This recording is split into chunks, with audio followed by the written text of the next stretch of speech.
মধ্যপ্রাচ্যের উত্তেজনাপূর্ণ আকাশে হঠাৎই ছড়িয়ে পড়ল এক রহস্যময় গুঞ্জন।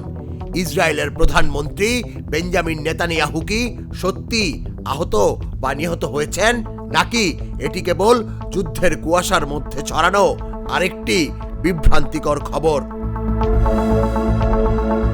এই জল্পনার সূত্রপাত ইরানের বার্তা সংস্থা তাসনিম নিউজ এজেন্সির এক প্রতিবেদনে। তাদের হিব্রু ওয়েবসাইটে দাবি করা হয়, বিভিন্ন হিব্রু ভাষার সূত্রে নেতানিয়াহুকে ঘিরে অস্বাভাবিক নীরবতার কথা শোনা যাচ্ছে। রহস্য আরও ঘনীভূত হয়েছে কয়েকটি কারণে।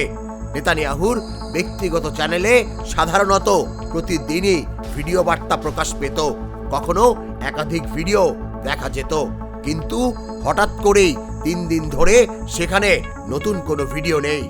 সবশেষ ছবিও প্রকাশিত হয়েছে প্রায় 4 দিন আগে। এরপর তার নামে যে বক্তব্যগুলো এসেছে সেগুলো কেবল লিখিত বিবৃতি, কোনো ভিডিও বা সরাসরি উপস্থিতি নেই। আরও একটি তথ্য জল্পনাকে বাড়িয়ে দিয়েছে।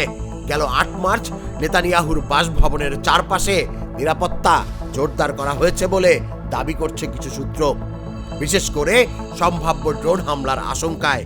একই সময়ে বাতিল করা হয়েছে জ্যারেড কুশনার ও স্টিভ উইটকফের ইসরায়েল সফরের পরিকল্পনা। এদিকে ইমানুয়েল ম্যাক্রোর সঙ্গে নেতানিয়াহুর ফোনালাপের খবর প্রকাশ হলেও সেখানে নির্দিষ্ট কোনো তারিখ উল্লেখ করা হয়নি। তবে এত সব গুঞ্জনের মাঝেও একটি বিষয় স্পষ্ট, এখনো পর্যন্ত ইসরায়েল সরকার বা আন্তর্জাতিক কোনো নির্ভরযোগ্য সূত্র এই খবর নিশ্চিত কিংবা অস্বীকার করেনি। ফলে প্রশ্নটি এখনো বাতাসে ভাসছে, সত্যি কি কিছু ঘটেছে, নাকি এটি কেবল গুজবের ঝড়? তুষার ইসলাম, জাগো নিউজ।